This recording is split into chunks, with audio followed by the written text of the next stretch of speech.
97.1 Mga kwento ng pag-ibig, kwento ng pag-asa at mga kwento ng buhay dito sa Barangay Love Stories. Love Stories.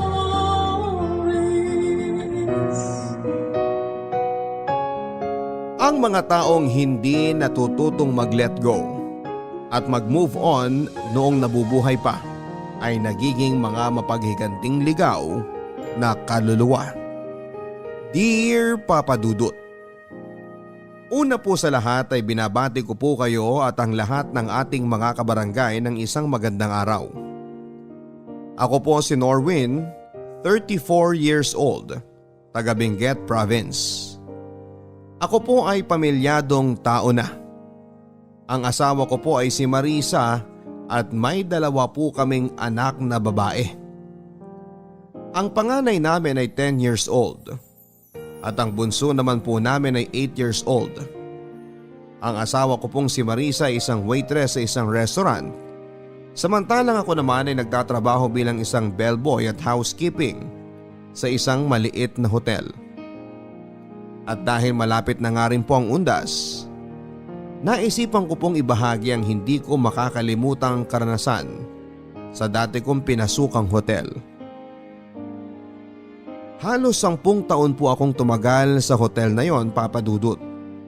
Pero ang hotel na yon ay halos 20 taon na pong nakatayo bago ako na masukan bilang isang bellboy. Nagpalit na rin po ng pangalan ng hotel matapos malugi ang dati nitong may-ari. Kaya't ibinenta na lamang ito. Kaya nang pumasok ako doon ay bagong renovate ang building. Bago din ang lahat ng mga tauhan. At kakapalit lang po ng pangalan ng hotel. Hindi naman po ito kalakihan at kasikatang hotel. Meron lamang po itong 14 floors at sa 14th floor po ay matatagpuan ang malalaki at magagarang mga kwarto na tinatawag na suite. At dahil mga premyadong kwarto po ang naroroon sa palapag na yon, ay medyo madalang lang din pong nauukupahan ng kwarto ng mga bisita. At sa unang linggo ko po pangalang sa pagtatrabaho doon, Papa Dudut, ay nakaranas na ako ng kababalaghan. Maulan at tahimik po ng gabing yon. Wala rin po kaming halos nakatabing mga establishmento dahil medyo malayo na kami sa sentro ng syudad. Halos wala kaming bisita sa hotel ng gabing yon dahil hindi po peak season. At dahil wala din namang masyado mga customer ay parang 4 o 5 po kaming mga staff ang naka-assign sa shift ng gabing yon.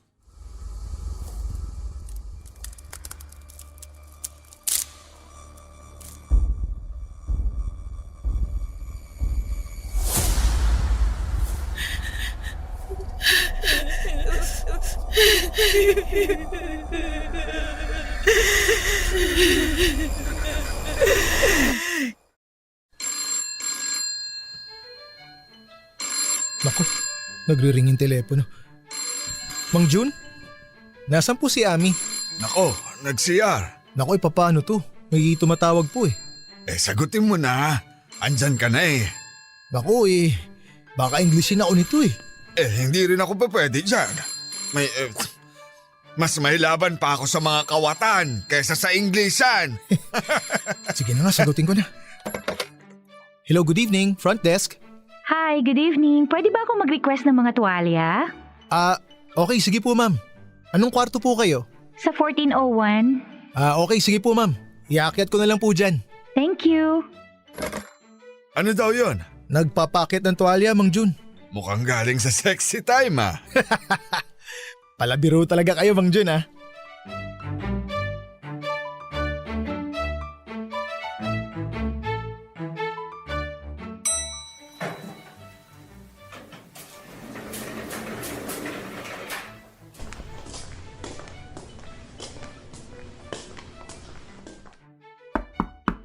Ma'am? Good evening po. Ma'am, eto na po yung mga tuwalya nyo. Ma'am? Bakit parang walang tao? Ano ba yan?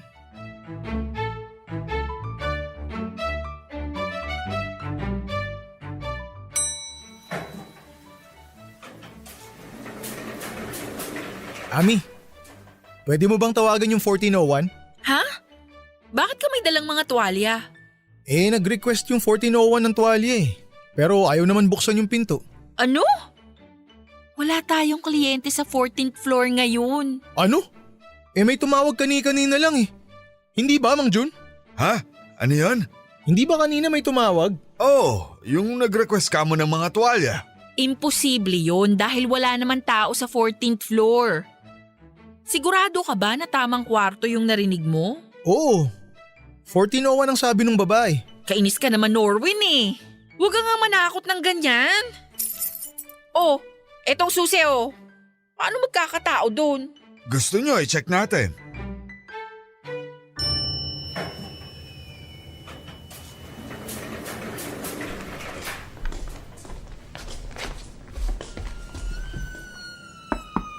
Magandang gabi ho.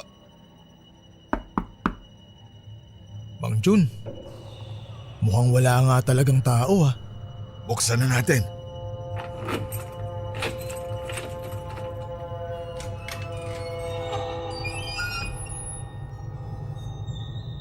Wala namang tao. Hala, Mang Jun, wala ngang tao dito. Tara na, bumaba na tayo. Kinikilabutan na ako.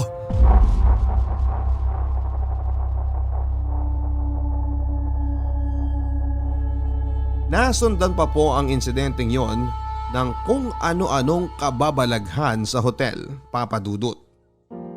At hindi lang po sa room 1401 kundi sa buong 14th floor, lalo na kapag walang masyadong nag-ookupa dito. Mga kaluskos, mga pinto at ilaw na bigla na lang bumubukas at sumasara. Hanging malamig na bigla na lang umiihip. Pakiwari ko po'y kapag walang nag-ookupa ng mga kwarto ay parang mas lalong pakiramdam ata noong multo ay sa kanya ang buong palapag na yon. Nang tumatagal ay nakasanayan ko na nga rin po ang mga kung ano-anong mga nangyayari sa hotel, Papa Dudut. Kung nung una ay medyo natatakot pa po ako, nang tumagal-tagal na ay parang namamanhit na lamang po ako at binabaliwala ko na lamang kapag may mga naririnig o nararamdaman ako na kung ano-ano. Maayos naman po kasi ang pasweldo at pamamalakad ng hotel at malapit lamang ito sa bahay namin. Sa madaling sabi ay inuna ko na lamang po ang pagiging praktikal kesa ang maging matatakutin. Iniisip ko na lamang po na multo lang yon, hindi ako kayang saktan. At kagaya nga po ng sabi nila ay mas nakakatakot pa ang mga buhay kesa sa mga patay.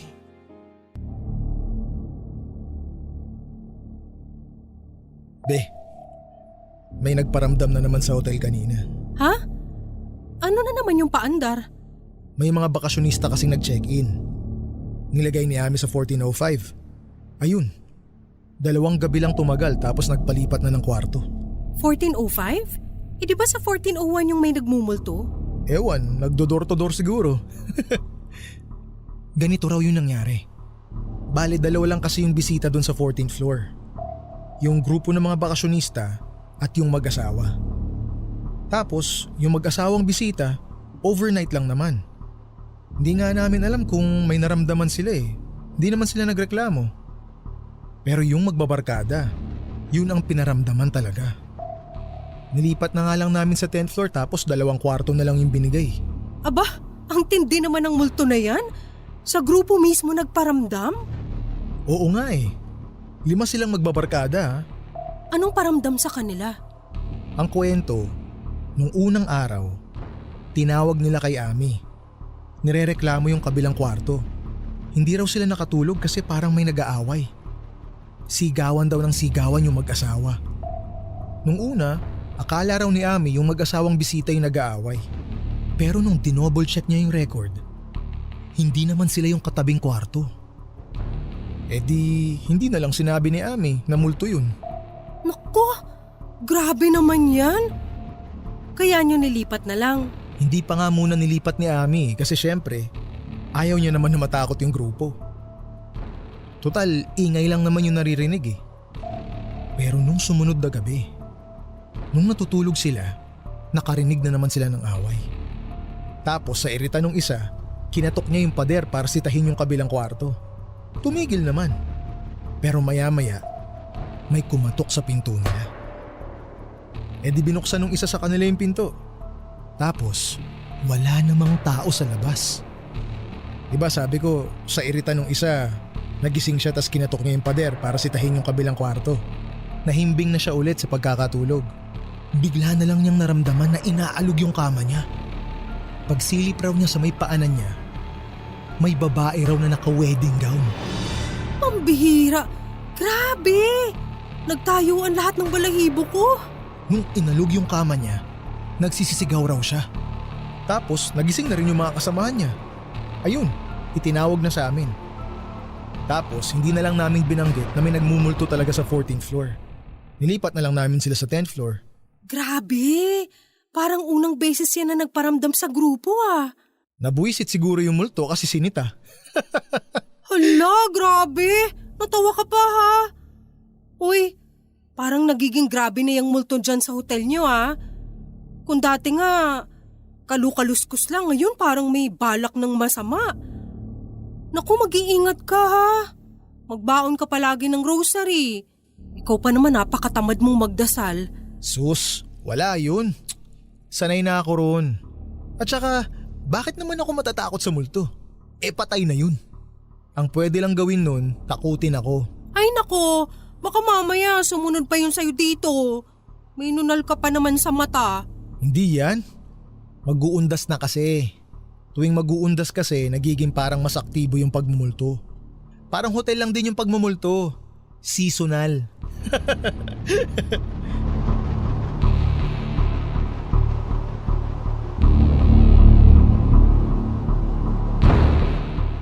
Napansin po namin ang mga staff sa hotel na parang nagiging aktibo ang nagpaparamdam sa 14th floor kapag malapit ng mag-undas papadudot. Hindi namin alam kung ano ang meron sa undas at parang mas nababagabag at nambubulahaw ito. O parang mas nagiging malakas ang puwersa dahil mas napapadalas ang paramdam nito kapag dumarating na ang buwan ng Oktubre hanggang sa mga unang linggo ng Nobyembre. Ngunit tulad ko po ay parang nakasanayan na rin ng mga staff sa hotel namin ang mga paramdam sa 14th floor. Gayon pa man papadudot ay may ilan pa rin po sa amin ang mga nag-resign na dahil hindi na kinaya ang mga paramdam. At karamihan po sa kanila ay mga nakasama ko sa housekeeping dahil kami po ang madalas na umaakyat sa palapag na yon. Wala din po kasing pinipiling oras ang multo. Mapa umaga, tanghali o gabi. Nagpaparamdam ito. Lalo na kapag walang masyadong tao sa palapag na yon. Pero nang tumagal papadudot ay iniwasan na rin po talaga ng hotel na maglagay ng kliyente sa room 1401. At naglalagay na lang po kami ng bisita doon kapag peak season at fully book na talaga ang hotel. May mga nagfi-feedback na rin po kasi sa amin na mga bisita na kung ano-ano raw ang nararamdaman nila sa kwartong yon.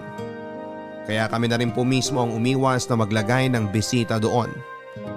At nang tumagal nga po ay maski online ay may mga naglalagay na rin po ng comment tungkol sa room 1401. Ilang buwan matapos pong mag-open ang hotel namin ay nalaman din namin na dati pa po palang nagpaparamdam ang multong yon sa 14th floor. Kahit pa daw po noong iba pang nagmamanage ng hotel at hindi pa nare-renovate ang building ay naroon na yon. At sa hula nga po namin ay baka kaya nalugi ang dating hotel ay dahil sa nangyari sa kwartong yon. Yun po kasi ang mga sabi-sabi. Mga 2 dekada na po ang nakakaraan ay may nagbigti raw na babae sa room 1401. At kaya daw ito naka-wedding gown ay dahil nagpakamatay ito kinagabihan bago ito ikasal. Pre, mahal ha. Hindi ko na kasi matiis eh. Gusto ko rin isukat kasi feeling ko kasi tumaba ako. Hindi naman pala. Tsaka hindi naman ako naniniwala sa mga pamahiin. Isa pa, nandito ka rin naman eh. Di ba bawal nga daw silipin ng groom ang bride? Ba't ka nga pala nandito? Kailangan lang tayong pag-usapan. Ha? Ano? I'm sorry. Bakit? Ano nangyari? May kailangan akong ipagtapat sa'yo. Ano yun? I'm sorry. Hindi ko sinasadya. Hindi ko sinasadya. Ang alin? Ang alin ang hindi mo sinasadya? Buntis si Christine. At parang ako ang ama. Ano? Hindi ko alam ang gagawin ko. I'm sorry. Paano mangyayari yun? Matagal na kayong hiwalay, di ba? Patawad. Patawad. Gano'n na kayo katagal na magkalaguyo yung ex mo? I'm sorry. Sagutin mo ako! Gano'n yun na ako katagal niloloko? Hindi ko alam. Mga kalahating taon. Ano? Nakapag-propose ka na sa akin at lahat. Nagawa mo pa rin akong lokohin? Patawarin mo ko. Anong patawad? Paano mo nagawa sa akin to? Bakit kinalantari mo pa yung babae na yan habang engaged tayo at nagpaplano na ng kasal? Patawarin mo na ako. Ano patawad? Sagutin mo yung tanong ko! Bakit mo nagawa sa akin to?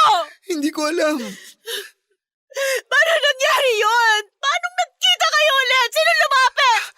Walang lumapit.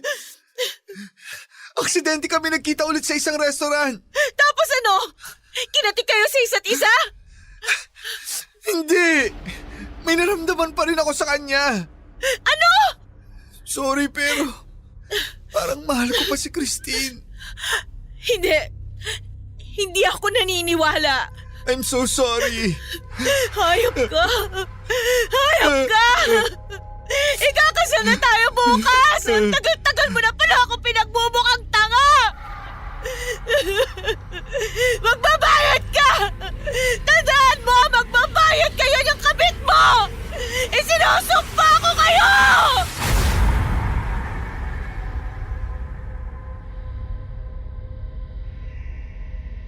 Napabalita pa nga daw po sa tabloid ang nangyaring pagpapakamatay sa hotel na yon. Pero dahil sobrang tagal na nangyari yon ay halos nakalimutan na rin po ito ng mga tao. Ang ilan sa mga nakakaalala na lamang po ay yung mga matatandang may-ari ng karinderya na minsan ay kinainan naming mga staff malapit sa hotel. Ayon po sa kanila, ay medyo kalat na rin po sa lugar na may nagmumulto sa hotel na yon, na ikinikwento rin ng mga dating naging empleyado. Nang tumagal ay pinagbawalan na rin po kami ng hotel na magkwento sa mga nangyayaring kababalaghan, Papa Dudut. Ang sabi nila ay wag na raw naming patungan pa ang mga sabi-sabi. At kung may matanggap man na feedback tungkol doon na galing sa mga customer ay pabayaan na lang namin. Pero sana raw ay huwag naming dagdagan pa at isekreto na lamang namin sa isa't isa kung meron man na nararamdaman. Kaya sa loob ng ilang taon ay hindi na lamang din po namin pinagsabi sa iba ang ilan sa mga nakakapanindig balahibong karanasan ng ilan sa mga naging bisita namin. Hello? Mahal? Oo, kakatapos lang ng meeting namin. Sobrang pagod nga eh. Oo, dediretso na lang ako ng tulog. Umorder na lang ako ng dinner dito sa hotel. Aba, andito na kaagad ah. Teka. Sige, pasok ka lang. Bukas yung pinto. Mahal, bukas siguro. Mga gabi pa ang dating ko dyan. May meeting pa kasi kami after lunch eh. Ha? Hello? Oo. Wala. Kasi bukas yung pinto. Hindi naman pumasok yung room service. Teka nga, check ko lang. Walang tao. Delikado dito ah. Oo nga mahal eh. Walang automatic lock yung pinto dito. Tapos disusi pa. Alam mo naman ng opisina, nagtitipid. Pero buti na nga lang, maganda din tong kwarto. Maluwag. Teka lang mahal ah. May kumakatok na naman. Sisilipin ko muna ha. Tawagan kita.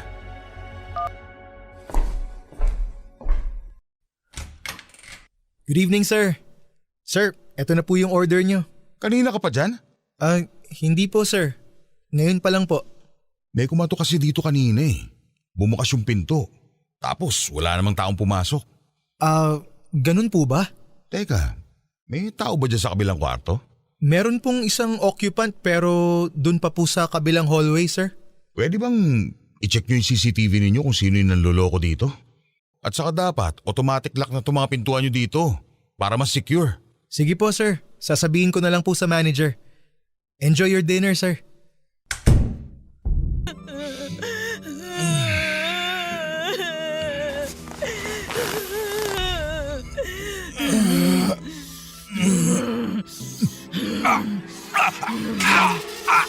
Papatayin kita! Papatayin kita! Papatayin kita! Papatayin kita! Papatayin kita!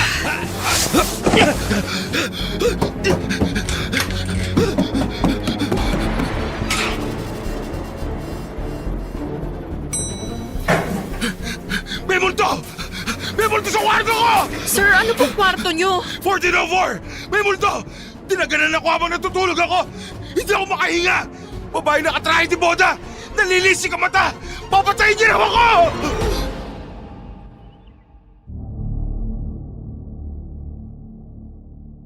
Mabuti na lamang po at napakalma namin ang kliyente dahil talagang balisang-balisa po siya nang nakita namin siya sa lobby ng hotel.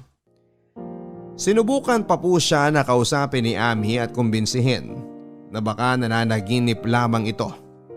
Pero siguradong sigurado po ang kliyente na hindi siya binabangungot at naramdaman niya na nakapatong sa kanya ang galit na white lady at halos hindi raw po siya makahinga.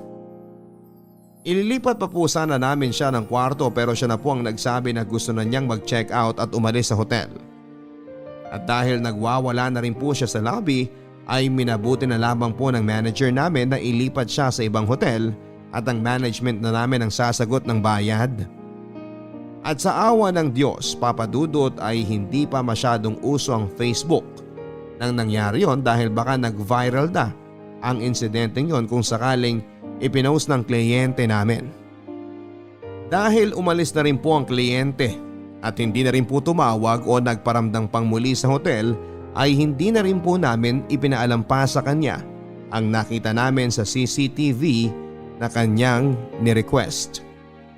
Dahil ng gabi na sinabi niyang may kumatok sa kanyang pintuan ay wala po kaming nakitang tao kundi isang itim na anino na pumasok sa kanyang kwarto pagkatapos bumukas ang pintuan ng kusa. Bukod sa kliyente namin yon na dinagana ng white lady habang natutulog, ay marami pa pong mga customer namin ang nakaranas na paramdaman ng multo sa 14th floor. May mga nakakarinig ng babaeng umiiyak ng 10 oras ng gabi. Merong nakakarinig ng mga yabag ng lakad at boses. At may isa naman na may nakitang babaeng nasa ilalim ng kamang nakatingin sa kanya. Nang nahulog niya ang kanyang unan at pinulot ito mula sa sahig. Ngunit may isa pa po kaming kliyente na talaga namang nakapanindig ng balahibo naming lahat, Papa Dudut. Solo backpacker lamang po ang binata. Tansya namin ay nasa 25 anyos lamang. Mukhang taga Maynila at may itsura. At tulad ng dati ay hindi rin po busy season noon kaya iilan lamang po ang mga bisita namin sa hotel. Dahil backpacker at mag-isa lamang po siya, ay sa isang solo room lamang po namin siya nilagay sa may 3rd floor. Isang hapon galing po siya sa lakwatsa at paket na sana sa kanyang kwarto nang nagkamali siya ng napindot na floor. At nang sinubukan niyang pinduting muli ang tamang floor, sa halip na bumaba ay nagtuloy-tuloy po sa pag-akyatang elevator.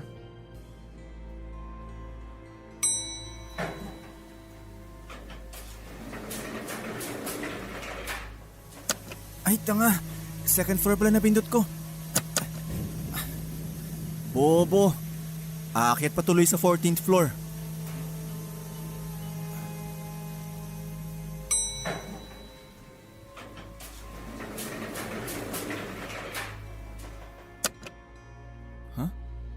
Walang iya na stuck pa.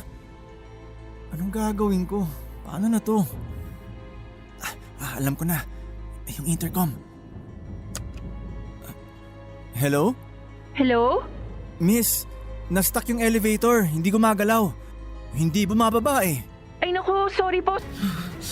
Hayop kayo. Niloko niyo ako! Sino? Sino nanloko sa'yo? Ikaw! Niloko niyo ako! Ikakasal na tayo! Tulong! Tulong! Papatayin ko kayo! Papatayin ko kayo! Papatayin ko kayo! Sir! Sir! Buksan niyo itong pinto!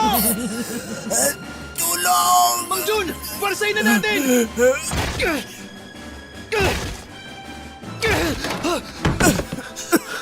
Sir! Ano pong nangyari? May babaeng naka-wedding gown. Sinakal ako. Gusto akong patayin.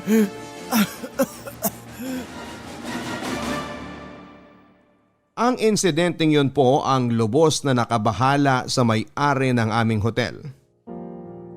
Hindi po kasi naniniwala ang may-ari sa multo. At sa tingin daw po niya ay siguradong may siyentipiko o psikolohikal na eksplanasyon daw kung bakit kung ano-ano ang nararamdaman ng mga tao doon. Yung mga naririnig at nakikita daw ng kung ano-ano ay hallucination lamang. At yung businessman na dinagana ng white lady habang natutulog ay malamang ay binabangungot lang daw. Pero nang nangyari na po ang insidente sa backpacker ay nakumbinsi na po siya ng manager namin na ipabindisyon ang 14th floor sa isang pare. Nagatan po kaming lahat ng blessing sa 14th floor, Papa Dudut. At habang binibindisyonan ng pare ay ramdam namin na parang uminit ang temperatura ng lugar. Maski ang mismong pare ay parang aligaga at hindi mapakali. Gayunpaman ay naitawid naman po namin ang blessing nang walang iba pang paramdam na nanggaling sa multo. Bukod sa mabigat na pakiramdam naming lahat habang sinasagawa ang pagbebendisyon. At parang umepekto naman ng pagbebendisyon, Papa Dudut. Lumipas po ang ilang buwan na wala po kaming naranasang pangmuli na kakaiba sa 14th floor. At maski po ang mga bisita ay wala rin naman po mga naire-report na kakaibang karanasan. Kaya't nagpa siya po ang management namin na paukupahan na po ang 1401. Lalo pat magsa-summer vacation na po noon. At dahil halos taon na pong walang gumagamit, ay ipinalinis po sa akin ang kwartong yon.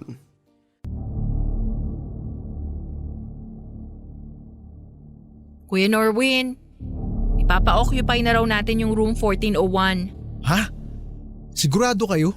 Oo, kasi fully booked na tayo bukas eh. Yung natitirang 2 katabing kwarto sa 14th floor, may mag-check-in na 2 days from now. Tapos itong booking na pumasok, check-in na bukas. Tapos 3 days 2 nights ang booking. 1401 na lang ang bakante. Kaya sabi ni ma'am, ipa-occupy na rin daw. Ah, ganun ba? Oo. Kaya pwede pakilinisan na rin ngayon. Kasi matagal nang hindi nagagamit. Puro agyo na dun. Bakit? Natatakot ka, Kuya Norwin? Hindi ah.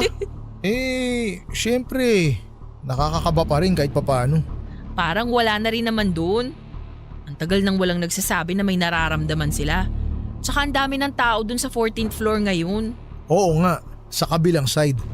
Pero yung side ng 1401, wala pang nakabook dun ngayon, di ba? Gusto mo pasamahan kita kay Ate Letty? Wag na, sus. Ayusin ko yun. Hello, be? Okay, sige. Anong ulam gusto nyo? Ay, teka, papasok ako na elevator. Baka mahina ang signal. Hello? Naririnig mo pa ako? Okay. Oo, sige. Akong bahala. Wala. Bumukas kasi ulit yung elevator eh. Wala. Sige, be. Tawagan na lang kita mamaya ha. Mamaya na lang ulit.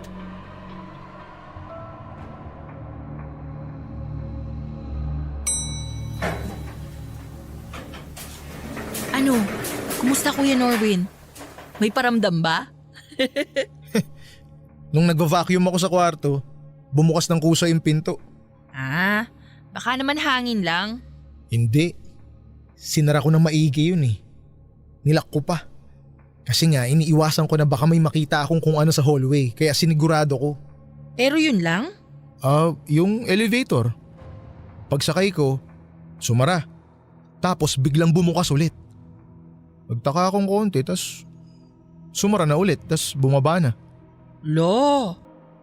Nagawa ko pa pong makipagbiruan kay Ami pagkatapos kong maglinis ng room 1401. Pero ang hindi ko po sinabi ay habang naglilinis ako ng kwarto ay meron pa po akong mga kung ano-anong naramdaman. Pagkatapos ko po kasing mag-vacuum ng mga alikabok at agiw ay nagmap na po ako ng sahig. At kitang-kita ko po sa basa ng sahig na biglang may mga bakas ng paa na parang naglakad mula sa bandang pintuan papunta sa kama. At kitang-kita ko rin po na parang lumubog ng bahagya ang kutsyon ng kama na parang may umupo. Kinalabutan po ako ng husto noon, Papa Dudut. Pero sa mga oras na yon ay sinubukan ko na lamang pong kumbinsihin ang sarili ko na namamalikmata lamang ako at wala akong nararamdamang kakaiba. Nagpatugtog na lamang po ako ng kanta sa aking cellphone at nagpatuloy sa paglilinis at sinubukang huwag magpadala sa takot. Kahit pa pakiramdam ko talaga na habang naglilinis ako ay may kasama ako sa kwarto at nanonood sa akin. Ang hindi ko po nasabi, Papa Dudut, kina Ami at sa mga kasamahan ko sa hotel ay matapos ko pong maglinis sa room 1401 ay hindi na po naging maayos ang pakiramdam ko ng buong araw na yon. Nahilo na po ako na parang inaalta presyon. At kahit na uminom na ako ng gamot ay wala pong epekto at nahihilo pa rin po ako. Napakabigat po ng pakiramdam ko noon. Parang hinihika na ewan at pakiramdam ko ay magkakasakit ako. Hindi po ako masyadong naniniwala sa mga kasabihan at pamahiin. Pero hindi ko maiwasang maisip na baka nabati po ako, Papa Dudut. Naisip ko na baka dahil matagal nang bakante ang room 1401 ay nabulabog ko ang multo doon at nagalit sa akin. Pero pinilit ko na lamang pong isipin na baka masyado lang akong nag-iisip ng kung ano-ano. Lalo pat na ipablessing na namin ang kwarto at ang buong palapag. Isa pa ay ilang buwan na rin pong naging payapa at maaliwalas ang pakiramdam sa 14th floor mula nang ipinablessing po ito. Dahil masama ang pakiramdam ko ay naisipan ko na lamang pong mag-taxi para makauwi ng komportable sa bahay, Papa Dudut. At hindi ko akalain na makukumpirma ang aking mga iniisip sa biyahe ko. Kung idamay ang inosente, bumaba ka na! Diyan mo na hintayin ang pakakasalan mo! Ngayon lang siya bumaba. Nanayo po ang balahibo ko nang tumapat ang taxi sa harapan ng isang saradong simbahan. Mag-aalas 9 na ng gabi at inutusan ng driver na bumaba na ang kasama ko. At dahil may ideya na ako kung sino o ano ang inuutusan ng driver, ay hindi na po ako gaano nag-usisa pa. At napatahimik na lamang po ako sa hilakbot.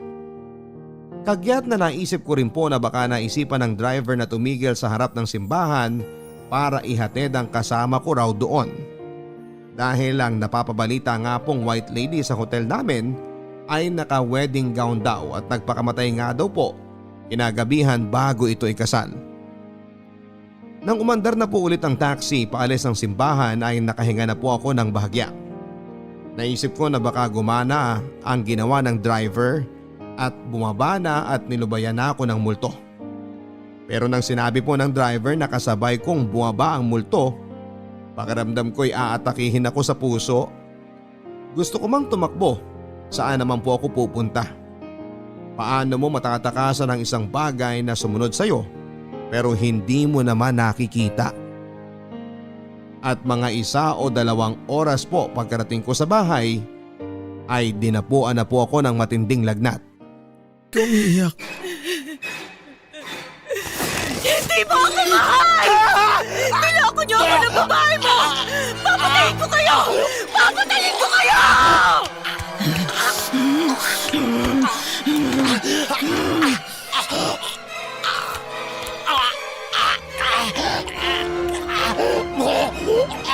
Norwin! Ano nangyayari sa'yo? Ako to si Marisa. Kanina pa kita ginigising, pinabangungot ka. Marisa! Okay na.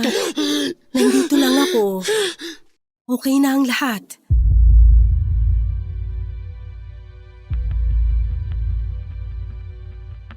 Kahit napakataas pa rin po ng lagnat ko ay hindi na ako nakatulog noon, Papa Dudut. Maski ang asawa kong si Marisa ay hindi na rin po nakatulog at nagbantay na lamang sa akin buong gabi. Pagkasikat ng araw ay agad niya akong isinugod sa ospital pero wala naman pong nakitang mali sa akin. Maski po sa ospital ay takot na takot, Papa Dudut, at hindi ko talaga pinaalis si Marisa sa tabi ko. Dahil na rin po sa nangyari ay nagpatawag na rin po si Marisa ng pare at pinapunta sa ospital para bendisyonan ako. At kinagabihan nga po noon ay nawala na ang aking lagnat at kinabukasan ay na-discharge na kami sa ospital. Para makasigurado ay pinabinditahan namin ang buong bahay namin, Papa Dudut. Lalo pat may 2 kaming anak na maliliit pa. At sa awa ng Diyos ay parang umepekto naman ng pagpapablessing dahil wala na rin po kaming naramdamang pang kakaiba pagkatapos noon. Pero dahil po sa nangyari ay nagpasya na rin po ako mag-resign sa hotel na yon para makasigurado. At sinuwerte namang nakakuha din ng trabaho sa iba pang hotel. Ang nakakatawa po niyan, Papa Dudut, pagkatapos ko daw pong mag-resign ay doon naman daw nawala ng tuluyan ang mga paramdam ng multo sa 14th floor. Patay sa mga kwento ng aking mga dating kasamahan. Kaya nga binibiro ko sila na dapat ay nagkaroon man lang ako ng hazard pay dahil kundi sa pagbubuwis ko ng buhay ay hindi mawawala ang multo na yon sa hotel. November noong 1 taon po yun nangyari sa akin, Papa Dudut. At sa awa ng Diyos ay hindi na kami muling binulabog pa ng White Lady. Pero ngayong paparating na naman ang buwan ng Oktubre at Nobyembre ay kinakabahan po ako. Magbabalik pa kaya ang White Lady? At kung oo, saan kaya ito magpaparamdam? Sa hotel na dati kong pinagtatrabahuhan? O baka naman dito na sa bahay namin ang bago niyang nilipatan? Sana po ay naibigan ninyo ang aking ibinahaging kwento sa inyo. At sana kapag napakinggan ito ng mga kabarangay natin ay maisama nila ako at ang aking pamilya sa kanilang mga dasal para sa aming patuloy na kaligtasan. At sana lalo pa po't parating na ang undas ay ipagdasal din natin ang mga kaluluwang hindi matahimik at naliligaw din sa lupa na makamit na ang ganap na kapayapaan at katahimikan. Ang inyong forever kapuso at kabarangay, Norwin. Mga kwento ng pag-ibig, kwento ng pag-asa at mga kwento ng buhay dito sa Barangay Love Stories. Love Stories. Forever. Barangay Love Stories. Love Stories. Ikaw kapuso, nasubukan mo na bang magbayad ng utang na loob? Dear Papa Dudut, itago niyo na lamang po ako sa pangalang RB o Renny Boy. 25 years old ako noong naganap ang ibabahagi ko sa inyong kwento. Nagkaroon ako ng karelasyon sa trabaho at itago na lang natin siya sa pangalang Gemma. Mas matanda siya ng 5 taon sa akin at yon ang isa sa mga nagustuhan ko sa kanya. Hindi ko alam pero mas gusto ko kasing mas may edad noon ang magiging GF ko dahil pakiramdam ko ay mature nang mag-isip. Naging masaya naman ang relasyon namin pero wala pa rin seryosong plano sa buhay. Dahil nakatuto kaming pareho sa mga trabaho namin. Yun nga lang, noong 3 buwan ng relasyon namin ay nabuntis ko na siya, Papa Dudut. Hindi naman yon planado dahil pareho kaming hindi ready. Pinag-usapan namin ang dapat gawin at sinabi niya na habang maaga pa ay pwede naman naming ipalaglag na lamang ang bata. Natakot ako sa plano ni Gemma dahil malaki ang takot ko sa Diyos. Sinabi ko sa kanya na hindi kasalanan ng bata kung nabuo namin siya. Pinaglaban kong ituloy namin ang pagbubuntis niya, Papa Dudut. Sinubukan pa niyang makipagtalo sa akin pero buo na ang desisyon ko. Alam kong natakot lamang siya kaya niya naisipang ipalaglag ang anak namin. Nang medyo kumalma na siya, saka namin pinag-usapan ang dapat na gawin. Umuwi ako noon para ipaalam na sa mga magulang ko ang nangyari. Alam ko naman noon na hindi sila matutuwa sa ibabalita ko dahil ilang beses nila akong binilinan na huwag munang mag-aasawa. Dahil kailangan ko munang pag-aralin ang bunso kong kapatid. Gusto rin nila noon na sila muna ang unahin ko bago ang ibang tao. At naiintindihan ko naman dahil sila ang pamilya ko. Pero lahat ng yon ay nagbago mula nang nalaman kong nakabuo na nga kami ng GF ko.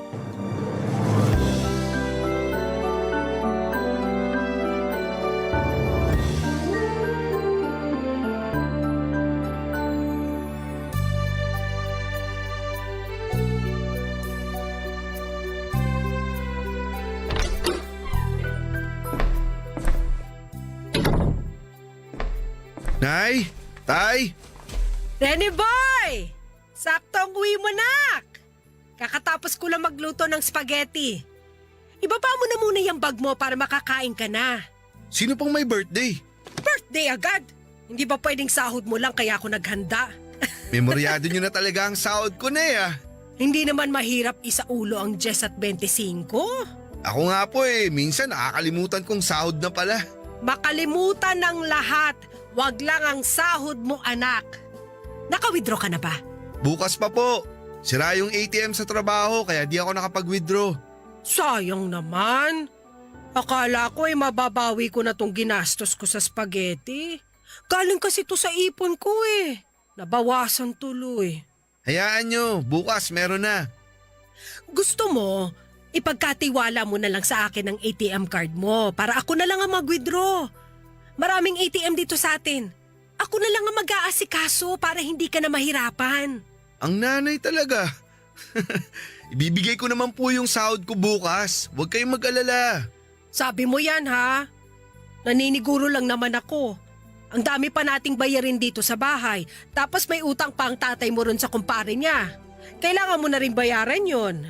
Ako na pong bahala. Mabuti naman. Salamat talaga sa Diyos at hindi ka lumaking madamot. Nay, asan nga po pala si tatay? Andun na naman sa kumpare niya. May kinakalikot na naman sa bagong sasakyan ng kumpare niya. Bakit mo natanong? May gusto po sana akong sabihin sa inyong dalawa Sa akin mo na lang sabihin at ako na lang ang magsasabi sa tatay mo pag uwi niya. Maupo muna tayo, Nay. Teka, parang seryoso ang sasabihin mo Nay, naaalala niyo po ba si Gemma? Yung katrabaho mo? Yung dinala mo rito ng birthday ni Bunso? Opo, siya nga po. O, anong meron sa kanya? Nabuntis ko po siya. Ha? Bakit ka naman magbubuntis ng katrabaho? Hindi ba masama yun? Di ko po siya basta lang katrabaho. Girlfriend ko na po siya. Ay, bakit ngayon ko lang to nalaman? Umanap lang po ako ng tiyempo. Kung kailan nabuntis, tsaka masasabihin sa akin na girlfriend mo na siya? Yan ba ang tamang tiyempo para sa'yo? Wala naman po akong balak itago sa inyo yung relasyon namin ni Gemma. 3 buwan pa lang naman po kami, kaya… 3 buwan pa lang kayo pero binuntis mo na? Di naman po sinasadya. Ganyan din ang sinabi ng tatay mo nung nabuo ka namin Pasensya na po kung biglaan to, Nay. Ay, ano pa bang magagawa ko nandyan na yan? Salamat po sa pag-intindi, Nay. May kakilala akong aborsyonista. Sabihan niyo ako kung kailan ang day off niyo para masamahan ko kayo. Nay, wala po kaming balak ipalaglag ang anak namin. Biglaan ang pagkakabuntis niya, di ba? Hindi sinasadya. Ano pang dapat gawin sa ganyang sitwasyon? Di ipalaglag. Pero Nay… Makinig ka sa akin. Hindi pa ito ang tamang panahon para maging tatay ka. Kakapromote mo pa lang sa trabaho at kakapasok pa lang ng kapatid mo sa kolehiyo. Kaya ko naman pong pag-aralin si Bunso, Nay. Kahit na… Alam ko naman yon, anak, pero mas malaki rin ang maibibigay mo rito sa bahay pag kaming pamilya mo lang ang makikinabang. Nay, kung ang inaalala nyo baka di na ako makapag-abot sa inyo, di po yun mangyayari. Kahit makailang anak pa ako, magbibigay pa rin ako sa inyo. Hindi ako naniniwala. Yung mga kaibigan ko, matapos magkaroon ng pamilya yung mga anak nila, napabayaan na sila. Ganon din ang gagawin mo sa amin ng tatay mo balang araw. Nay, wala pong ganyang mangyayari. Magtiwala kayo. Ganyan din ang sinabi nila pero asan sila ngayon? Pinabayaan na ang mga magulang nila. Magagaya ka rin sa kanila, sigurado ako. Nay, hindi po Ginapang ka namin ng tatay mo para makapagtapos ka ng pag-aaral. Para matulungan mo kami. Pero ano mangyayari? Ibang tao pa palang makikinabang sa'yo? Imbis na kaming pamilya mo?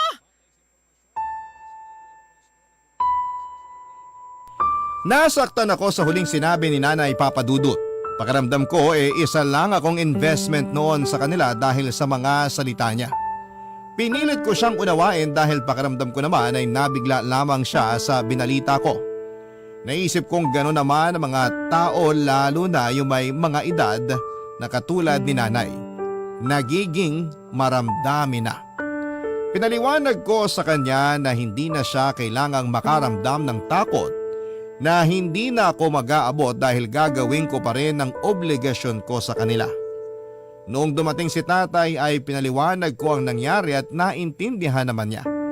Narinig ko pa silang nagtatalo ni Nanay sa kwarto dahil para raw kinakampihan ako ni tatay sa sitwasyon ko.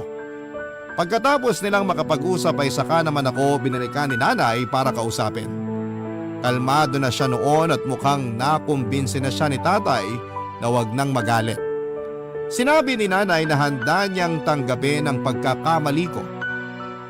Ang sinabi niya ay para hindi ako tuluyang lumayo sa kanila ni tatay ay dapat tumira kami ni Gemma sa bahay. Hindi ko yon sinang-ayunan kaagad dahil alam kong gusto ni Gemma na magsimula kaming dalawa sa ibang bahay. Pero namilit si Nanay at sinabing yon lang ang paraan para magtiwala siyang makapagbibigay pa rin ako. Pumayag na lamang ako para hindi na kami magtalo pa noon ni Nanay. Sinabi ko kay Gemma ang plano at naintindihan naman niya kahit nararamdaman kong meron siyang kaunting pagtatampo. Kaya naman a week after nang naging usapan namin ni Nanay ay lumipat na si Gemma sa aming bahay. Magiliw naman siyang tinanggap ng kapatid ko at ng tatay ko pero hindi ganon ang naging pagsalubong ni Nanay sa kanya. Mula nang tumira si Gemma sa bahay, lagi na lamang mainit ang ulo ni Nanay sa kanya, Papa Dudut.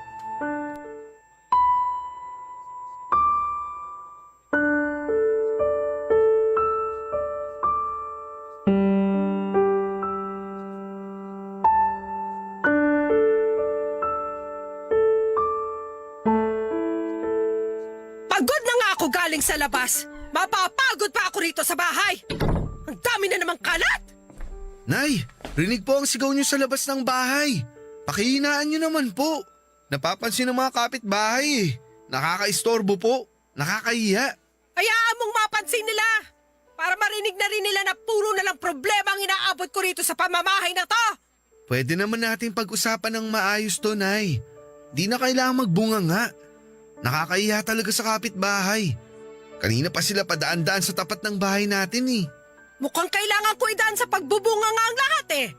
Aalis ako malinis ang bahay tapos uuwi akong ganito kagulo? Hindi na punasan ng mesa. Lalagamin na naman yan. Yung lababo, puro hugasin. May mga baso pa sa sala. Ano ba naman klaseng bahay to? Pagsasabihan ko po si Bunso. At pagbibintangan mo pa ang kapatid mo sa dumi ng bahay na to? Siya lang naman po yung maghapong nandito sa bahay. At anong tawag mo kay Gemma? Parehas lang sila ng kapatid mo maghapon dito sa bahay. Kakausapin ko rin po si Gemma. Mabuti pa nga! Mula nung dumating ang Gemma na yan dito sa bahay, puro na lang kalat ang nakikita ko. Masinop naman po si Gemma. Kapag may ginamit siya, nililinis o itinatabi rin niya pagkatapos. Mas marunong ka pa sa akin akong nandito sa bahay lagi. Tsaka yan si Gemma, may balak pa ba magtrabaho yan? Sa ngayon po, dahil masela ng pagbubuntis niya, di muna siya magtatrabaho. Pero nag-online selling din naman po siya kapag maayos ang pakiramdam niya. Napaka-arte naman ng asawa mo! Samantalang ako, nung pinagbubuntis ko kayo ng kapatid mo, ako pa ang nag-iigib ng tubig para sa amin ng tatay mo! Mali naman po yun, Nay. Dapat di kayo nayaan ni tatay na magbuhat lalo't buntis kayo nun. Parang mali pa kami ng tatay mo ngayon, ha? Mas marunong ka na ngayon porque may trabaho ka na? Hindi naman po sa ganun, Nay. Ang sa akin lang po, wag na nga lang po natin pag-usapan kapag ganyang mainit pa ang ulo nyo. Papasok po muna ako sa kwarto para makapagbihis. Tapos tutulungan ko na kayo maglinis dito sa bahay. Mabuti pa nga!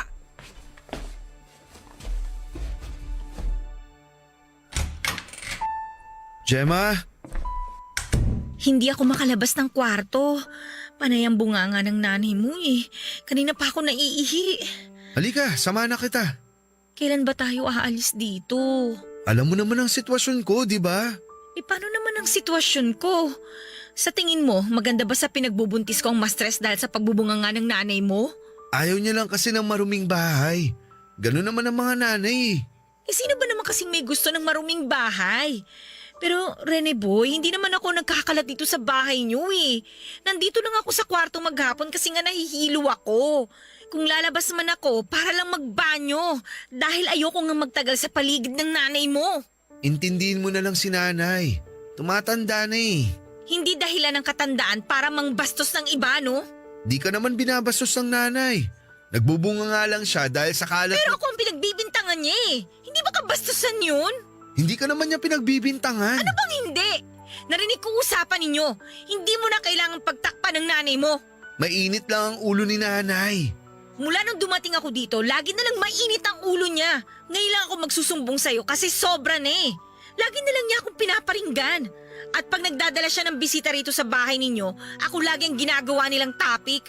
Lagi niya ako sinisiraan sa mga bisita niya. Hindi ko naman may pagtanggol ang sarili ko dahil wala ka rito. At syempre, ayoko mas magkasamaan pa kami ng loob ng nanay mo. Hayaan mo, pagsasabihan ko si nanay. Para ano? Para mas lalo pa niya akong pag-initan. Anong gusto mong gawin ko? Umalis na tayo rito. Bumukod na tayo.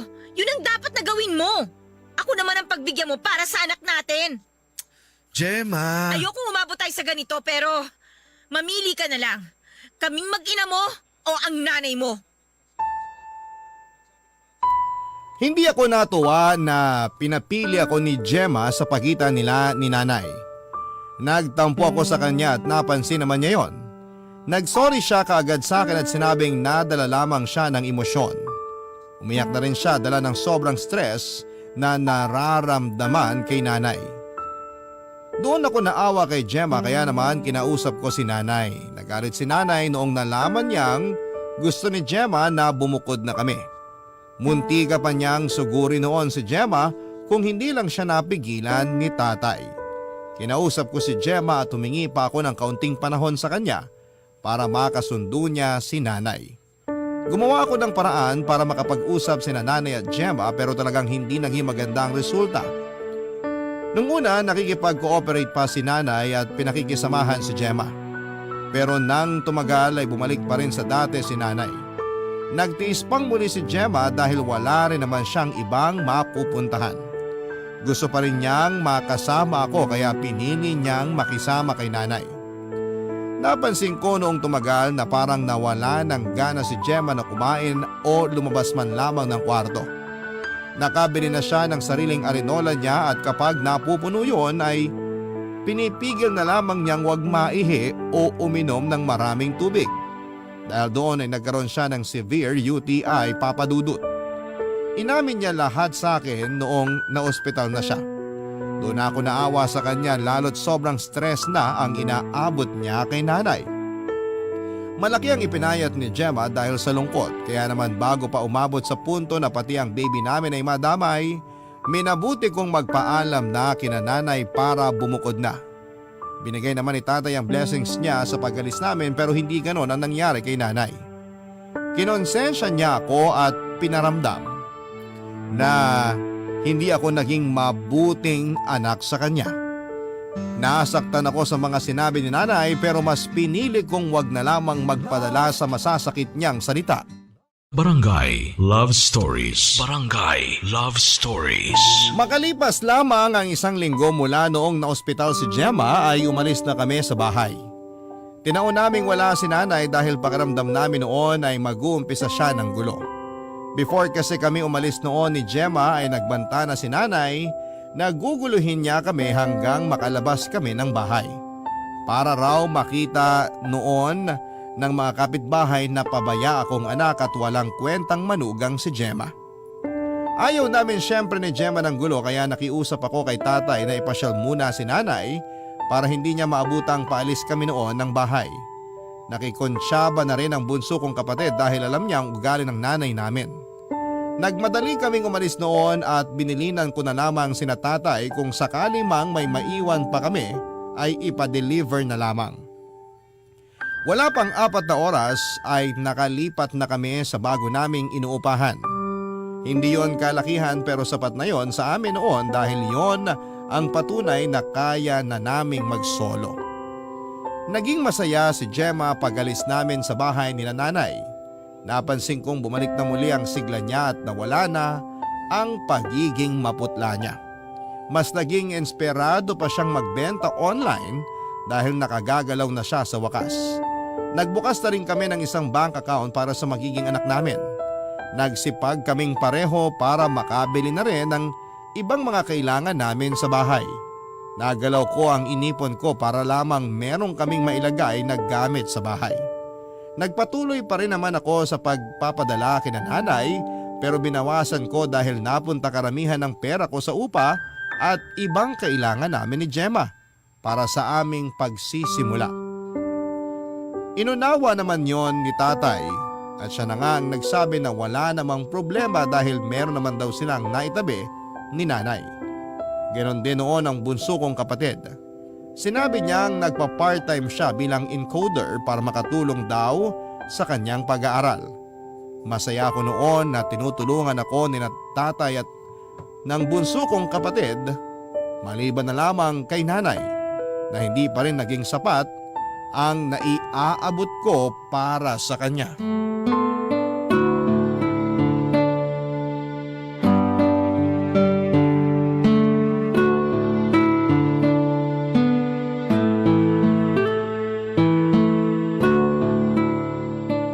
RB, bukas pala dadaan yung pinsan ko ha.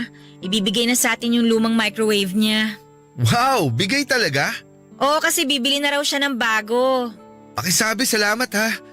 Malaking tulong yung microwave na ibibigay niya para makapagpainit ka ng gatas mo. Napansin mo na yata na lagi ako nagpapainit ng gatas sa kalan ha. Bakit kasi di mo inumin agad para di na lumamig? Para di mo na kailangan initin ulit. Ninanamnam ko kasi yung gatas habang nagmumuni-muni. Ayun, sa sobrang tagal ng pagmumuni-muni ko, lumalamig na yung gatas ko. Pag meron na tayong microwave, kahit 8 oras ka pang magmuni-muni, okay lang. Makakatipid na rin tayo sa gas. Lalo na ikaw. Ay, naku lang talaga. Oh, bakit naman ako? Kala mo hindi ko napapansin? Lumamig lang ng konti ang ulam mo, gusto mo na kagad ipainit. Kinakabag kasi ako kapag malamig na yung pagkain ko eh. Ay, sandali lang Gemma ha. Tumatawag si nanay. Sige lang, ayusin ko lang yung mesa para makakain na tayo. Okay, sagutin ko lang to saglit. Hello, Nay? Rene Boy, asan na yung padala mo? Nay, bukas na lang po, pwede. Nakalimutan ko mag-withdraw eh. Nagmadali ako makauwi kasi maaabutan na ako ng ulan. Lagi na lang nadedali ang padala mo ah. Pasensya na po. Bukas ko na po ipapadala yung 4K. Bakit 4K lang? Nakabudget na po kasi ako ngayon, Nay. At di na kami kasama sa budget mo, ganon? Kasama pa rin naman po kayo, Nay. Kailangan ko lang bawasan ng konti dahil may pinaglalaanan din po ako. Sa mag-ina ko. Sana maintindihan nyo. Hindi ko maintindihan kung bakit kailangan mong bawasan ang ipinapadala mo sa amin dito. Para lang dyan kay Gemma. Hindi lang naman po to para kay Gemma. Para rin po sa magiging apo nyo. At saka kailangan ko rin makabawi sa ginastos namin sa paglipat namin. Nag 2 months deposit at 2 months advance din kasi kami rito. Tapos bumili pa kami ng ibang gamit namin. Tsaka… Wala na akong pakialam dyan. Ang sa akin lang sana, sumunod ka pa rin sa usapan. Pumayag na nga akong umalis kayo sa bahay, di ba? Tapos ganito pa pala mangyayari. Saan kami dadalhin ng 4K na ipapadala mo, ha? Kulang yon para sa 15 days namin. Alam mo naman kung gaano kasiba kumain ng tatay mo. Hayaan nyo, Nay. Next cut-off naman malaki-laki ang makukuha ko dahil sa OT. Ibibigay ko na lang sa inyo lahat yon. Ang gusto ko, ibalik mo sa dati ang sustento mo sa amin. 6K dapat para sa 15 days. Sisikapin ko po. Pero sana ngayon maintindihan yung 4K lang talaga ang kaya ko. Bakit kasi hindi pa magtrabaho yan si Gemma? Para makatulong naman siya sa gastusin. Nung ako yung nabuntis, nagtatrabaho pa rin ako. Magkaiba po kayo ng kalagayan ni Gemma. Mahina po at sakitin si Gemma. Nag-iingat lang po kami. Ang sabihin mo, masyado mong sinusunod mga kapritsyo niya sa pagbubuntis. Kaya naman niya eh. Masyado mo lang bine-baby. Nay naman. Ang laki ng pinagbago mo. Ngayon pa lang na hindi pa nanganganak ang asawa mo, pinagdadamutan mo na kami? Paano na lang kapag nanganak na siya? Di ko naman po kayo pababayaan, Nay. Bigyan niyo lang sana ako ng ilang buwan para maayos ko ulit yung budget ko. Paano naman ang bunso mong kapatid? Malapit na rin ang bayaran sa school nila. Alam nga namang pati yun pababayaan mo pa. Nakapag-usap na kami ni Bunso, Nay. Kaya nga po siya nagtatrabaho ngayon para makadagdag sa… Ayun nga Hindi ka pa naawa sa kapatid mo na bugbog na nga sa pag-aaral pati pa sa trabaho. Paano pa siya makakapasa niya kung hindi siya makakapag-focus sa pag-aaral niya? Kaya ni Bunso yan, Nay. Siya nga rin ang may gusto magtrabaho para raw may pera rin siya. Ako pa rin naman ang magbabayad ng tuition niya at saka… Nay? Hello? Nay? Nay? Binabaan ka na naman ng nanay mo, no? Pangit lang siguro yung signal. Siguro nga. Tara na, lika na, kain na tayo.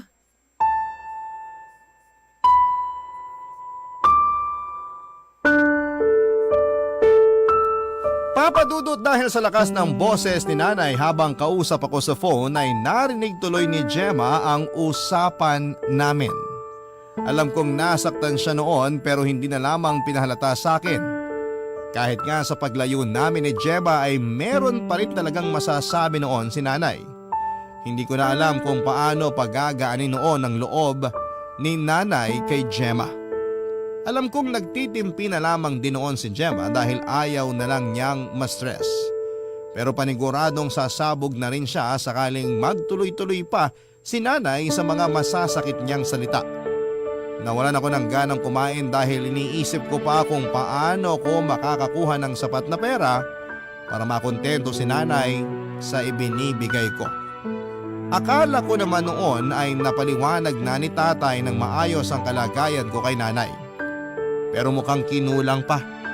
Na-stress ako sa kakaisip kaya hindi ko na rin naubos ang kinakain ko. Napansin yun ni Gemma at saka hinarap ako para kausapin. Pinagtimpla ko ni Gemma ng maiinom para medyo ma-relax ako. Noong naubos ko ang iniinom ko ay sa kanya ako kinausap. Sinabi niya na alam niya ang pinagdadaanan ko kay nanay. Sinabi niya rin naiintindihan niya ako, Papa Dudut. Dinadagdag pa niya na sana raw dumating na si nanay sa punto na maiintindihan niyang may sarili na akong pamilya na kailangang buhayin. Naisip kong tama si Gemma sa mga sinasabi niya tungkol kay nanay. Naisip ko nga rin na baka masyado lang nasanay si nanay na inaabutan ko siya lagi ng pera kahit kailan niya gusto. Baka nga hindi pa lubusang natatanggap ni nanay noon na yung panganay niya ay may nabuo ng pamilya. Kaya mas lalo tuloy lumawak ang pag-unawa ko kay nanay dahil baka hindi niya lamang ako ma-let go dahil anak niya ako. Kaya ako na lamang ang umisip ng paraan para mas lumaki pa ang kita ko para hindi na rin magalit noon si nanay kapag kulang ang naiaabot ko sa kanya. Nakipagkita ako sa dati kong kaklase at dati kong katrabaho sa call center na si Bogs.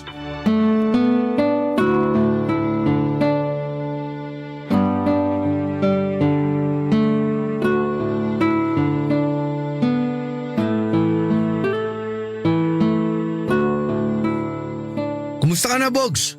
Mukhang asensado ka na. Hindi naman. Guminhawa lang ng konti. Anong konti? Panay kaya out of town mo. Saka panay ang picture mo sa bagong sasakyan at relo mo. Last month lang nag-tour ka sa Canada, di ba? Napansin mo pala?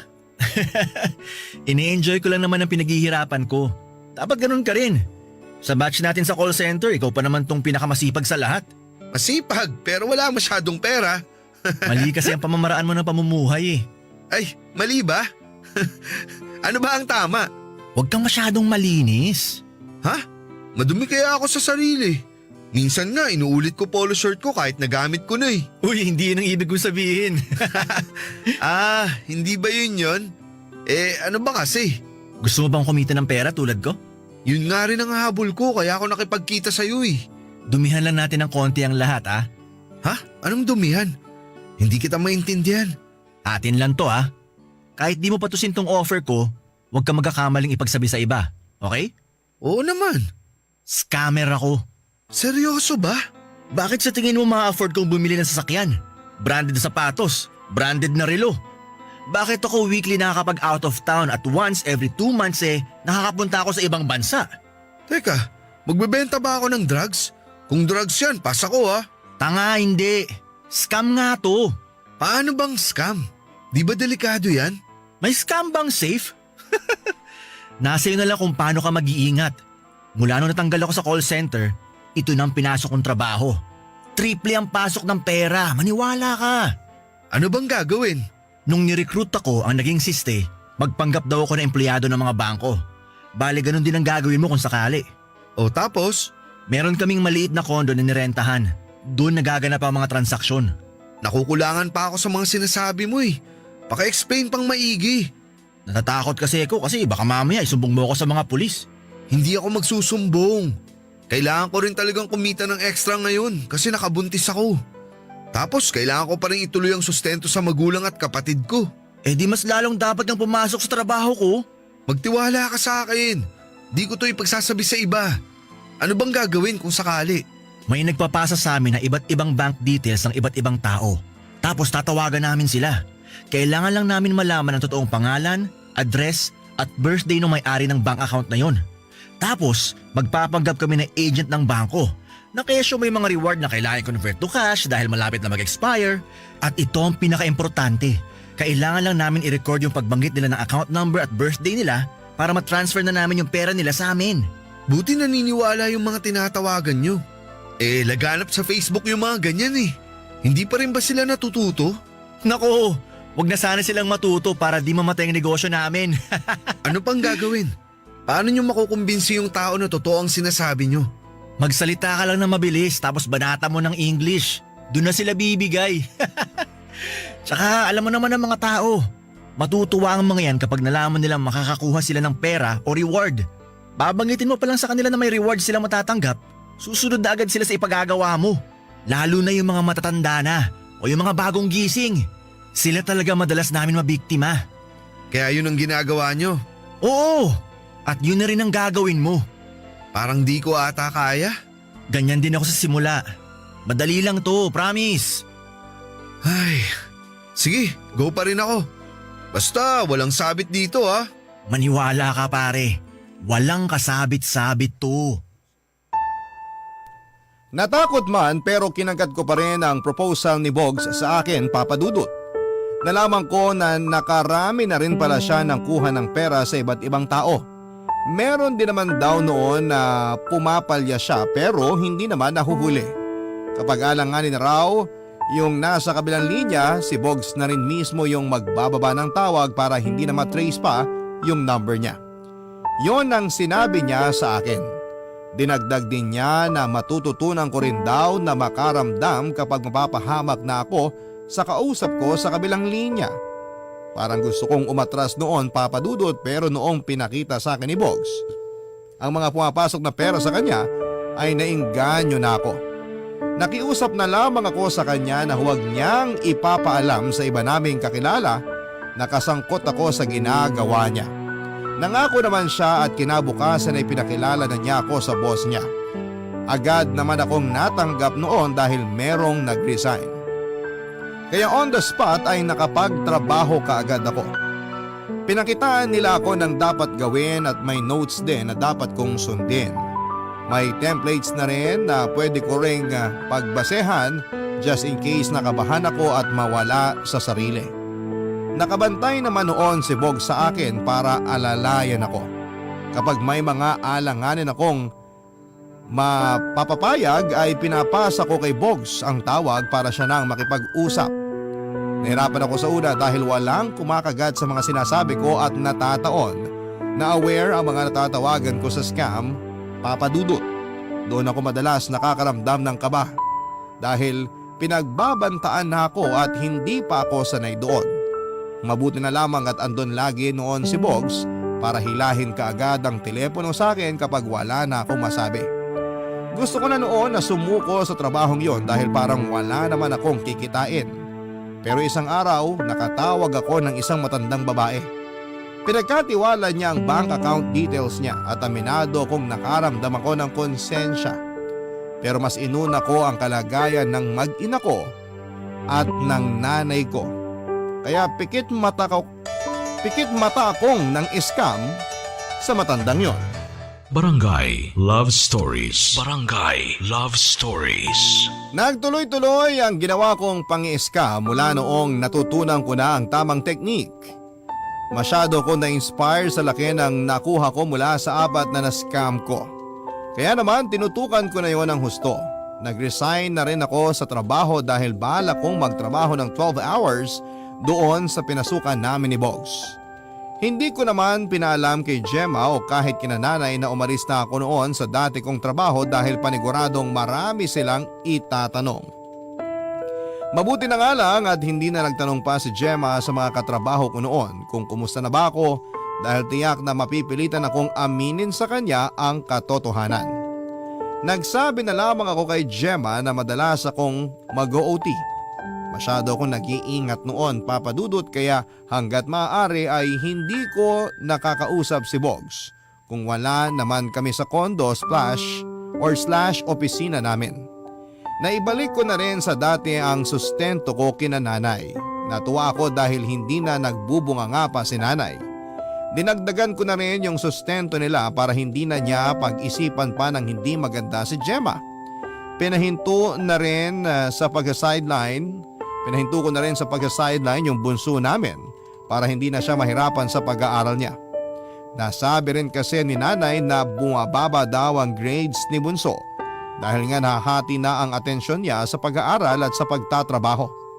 Pumayag naman si bunso at para may pera pa rin siya noon ay pinadadalhan ko na rin siya ng palihim.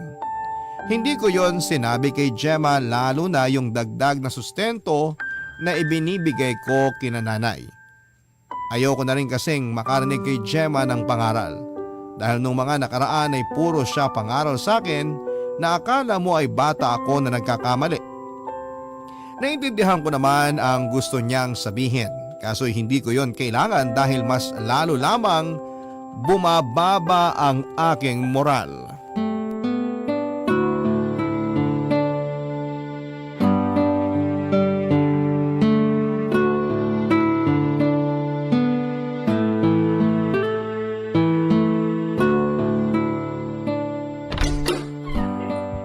Gemma, nakauwi na ako.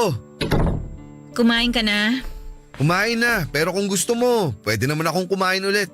Tapos na rin akong kumain. Nakapag-vitamins ka na ba? Kanina pa.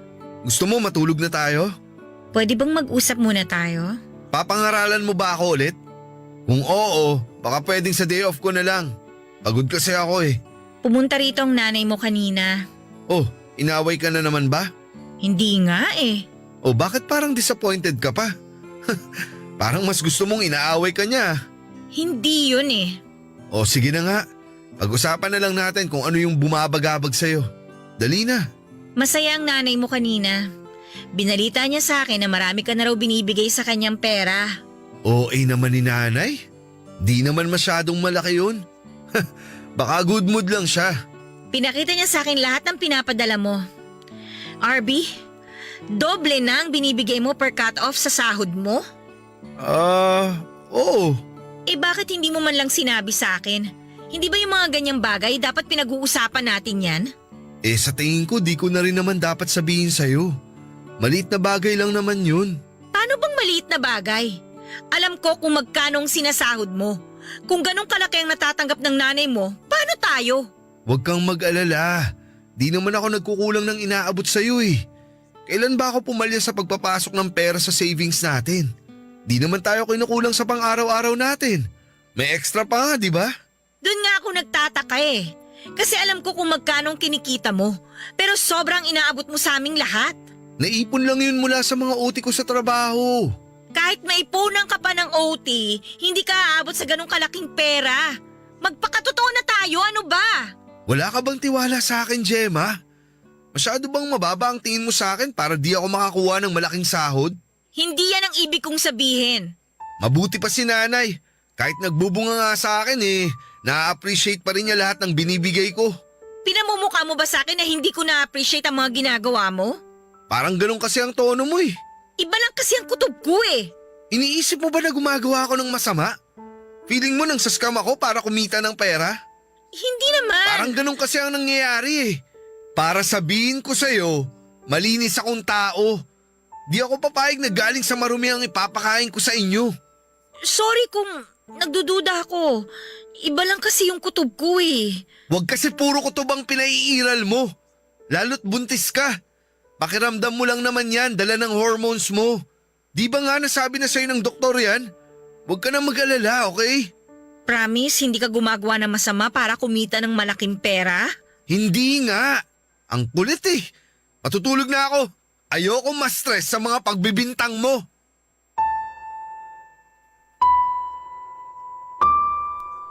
Papadudot, inunahan ko ng magalit si Gemma bago pa tumindi ang kanyang paghihinala. Sinisi ko naman ang sarili ko dahil sumobra nga ako sa pagbibigay ng pera na hindi ko man lang naisip na kaduda-duda na ang laki ng ibinibigay ko. Kaya nakaisip pa ako ng idadahilan kay Gemma, Papadudot.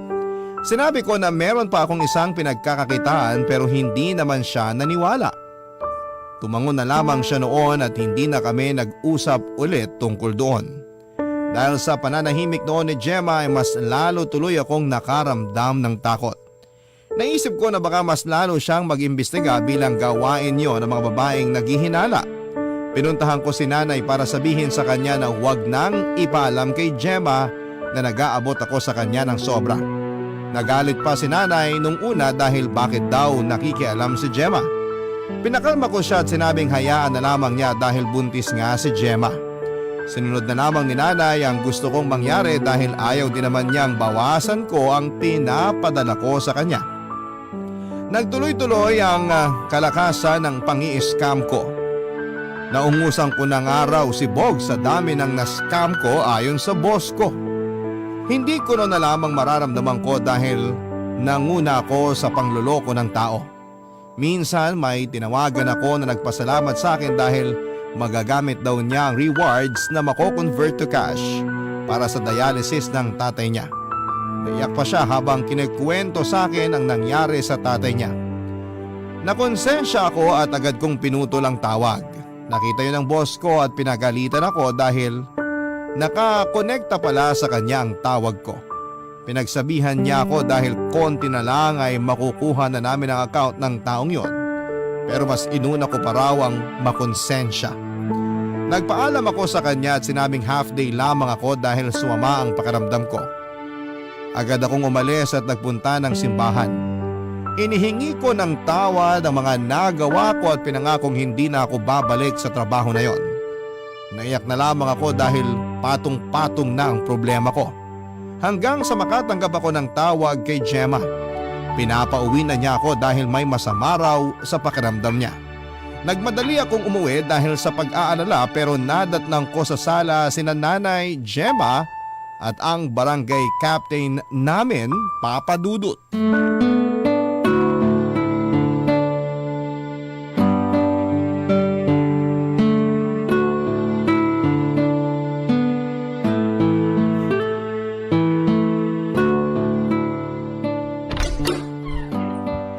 Nay, ano to? Nak, mabuti dumating ka na. Maupo ka muna. Ba't po kayo nandito, Kap? Sinadya talaga kita rito, Rene Boy. Nalaman na namin ang ginagawa mo. Uy, Gemma, anong mayroon? May lumapit sa akin na nakakilala ko.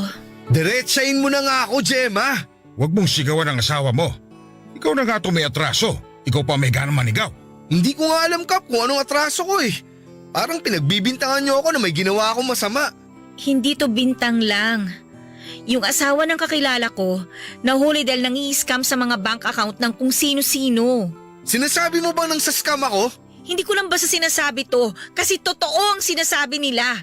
Nahuli na yung asawa ng kakilala ko at kasali ka sa listahan ng iba pang huhulihin. Kaya ako pumunta rito dahil kinausap ako ng nanay mo para matulungan ka. Nay, pati ba naman kayo ilalaglag niyo ako? Kapakanan mo lang ang iniisip ko. Kapakanan ko o kapakanan niyo? Lahat naman kayo di nyo naiisip kung anong pakiramdam ko eh. Lahat kayo puro pera lang ang habol nyo sa akin. Pag di ako nakapag-abot, matik masama na ako sa inyo. Kapag may inaabot naman ako, pinag-iisipan nyo pa rin ako ng masama. Pwede ka naman magkapera, pero sana hindi sa masamang paraan. Alam mo bang pwede na kita pauhuli anumang oras? Kung hindi lang dahil sa nanay mo. Hindi dahil sa nanay ko, di ako magkaaga nito. Talagang ako pang sinisi mo? Maayos naman tayo dati kung hindi ka lang nakabuntis ng maaga. Ha? So sa akin naman po ngayon ang sisi? Meron pa bang iba na dapat sisihin dito? Dahil sa'yo, nasira ang budget ni Rene Boy. At dahil sa'yo, kaya napilitang gumawa ng masama tong anak ko. Pwede bang iisang tabi niyo muna mga personal niyong galit sa isa't isa? Huwag niyong kalimutan kung anong dahilan kung bakit tayo magkakaharap ngayon. Kailangan nating itama kung anong nagawang mali ni Rene Boy. Sobra na kasi itong nanay ni Rene Boy, Kap eh. Lagi na lang nagagalit sa akin. Lagi na lang ako yung sinisisi niya. Kasalanan ko ba kung kailangan ako yung unahin ngayon ni Rene Boy? Hindi niyo ba naiisip na apo ninyo tong ipinagbubuntis ko? Baka gusto mong itakwil ko pa magiging anak mo? Pweh! Pasalamat kayo't matanda kayo, kung hindi baka pinatulang ko na kayo eh. Pasalamat ka, buntis ka, kasi kung hindi, baka kinaladkad na kita. Tama na sabi! Hayaan niyo sila, Kap. Oh, ayos ka lang ba, Rene Boy? Ako? Ayos? Ayos na ayos, Kap. Ako pa ba? Wala naman ako ibang choice kundi maging ayos, di ba? Pasensya na kung nadamay ka pa, Kap. Maayos pa natin to. Kilala ko naman ang pamilya nyo, lalo na ikaw. Alam kong nagipit ka lang sa sitwasyon mo. Pwede kitang matulungan. Hindi na, Kap. Tumawag na lang kayo ng pulis. Ipakulong nyo na ako. Ngayon na! Ano bang sinasabi mo, anak? Nababaliw ka na ba? Nakakabaliw maging anak mo, Nay! Binigay ko na lahat sa'yo, pero kulang pa rin talaga. Ni minsan, di ko naramdaman na sinuportahan niyo ako. Ni minsan, di nyo inintindi yung kalagayan ko. Tuwing nagkakasakit ako, wala kayong ibang iniisip kundi sayang naman yung sasahurin ko kung di ako papasok. Mas nag-aalala ka pa sa sahod ko kaysa sa akin, anak nyo. Hindi totoo yan! Hindi ko na alam ang totoo, Nay. Sa pinapakita nyo sa akin, pakiramdam ko ginagawa nyo lang akong investment. Hindi ko lang matanggap na nakapag-asawa ka agad. Eh ano kung nag-asawa ako agad? Pinabayaan ko ba kayo? Hindi naman, di ba? Nag-aabot pa rin ako sa inyo pero gusto nyo pa rin makipagkompetensya kay Gemma sa binibigay ko. Gusto nyo, di kayo malalamangan. Eh dapat lang naman dahil nanay mo ko. Opo, nanay ko kayo. Di ko na yun matatanggal pa sa pagkatao ko. Pero sana, maisip nyong tao lang din ako. Napapagod din ako, Nay. Kung bumuman ako ng pamilya ngayon, hayaan nyo ako. Kasi nasa edad naman na ako eh. At di naman ako nagkulang sa inyo. Bakit ba ang hirap para sa inyo na tanggapin yun? Saka mo ako maiintindihan ng husto kapag lumabas na ang anak mo. Ngayon pa lang naiintindihan na kita, Nay. At salamat dahil sa inyo, natuto ako. Natuto ako na balang araw, kapag lumaki na ang anak namin ni Gemma, hindi ako gagaya sa inyo. Hahayaan ko ang anak ko mag-enjoy sa perang pinaghihirapan niya. Hindi ako hihingi. Hindi ako magde-demand. Susuportahan ko siya sa lahat ng bagay na gusto niya. Hindi ako gagaya sa inyo na puro pera lang ang mahalaga.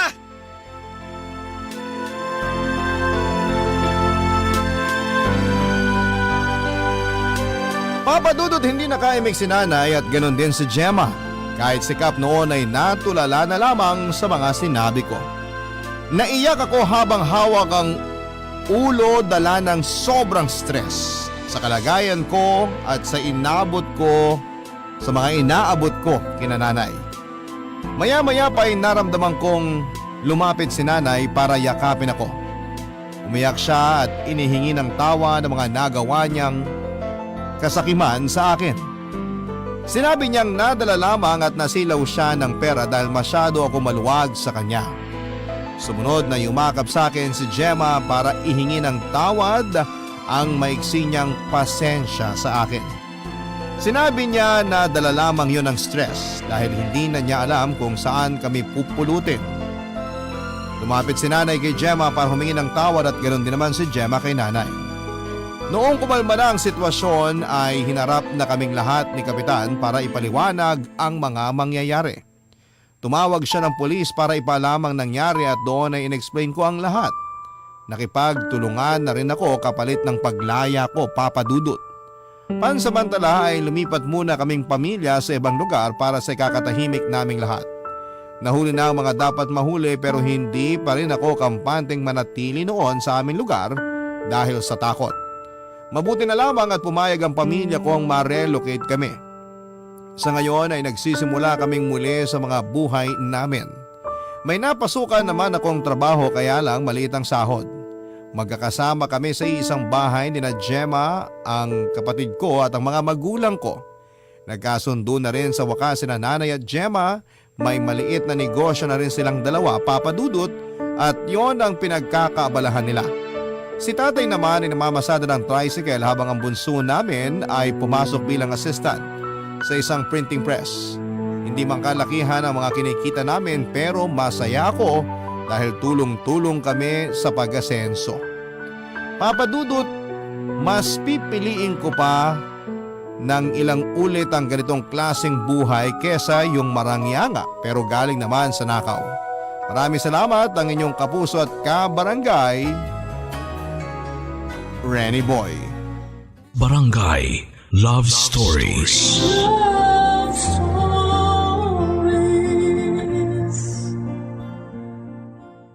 Barangay LS 97.1. 97.1. Number 1. Forever. Kabarangay, i-share mo ang iyong barangay love stories. Sabay-sabay nating pakinggan ang iyong kwento ng pag-ibig, buhay at pag-asa. Ipadala lang sa barangaylovestories@yahoo.com.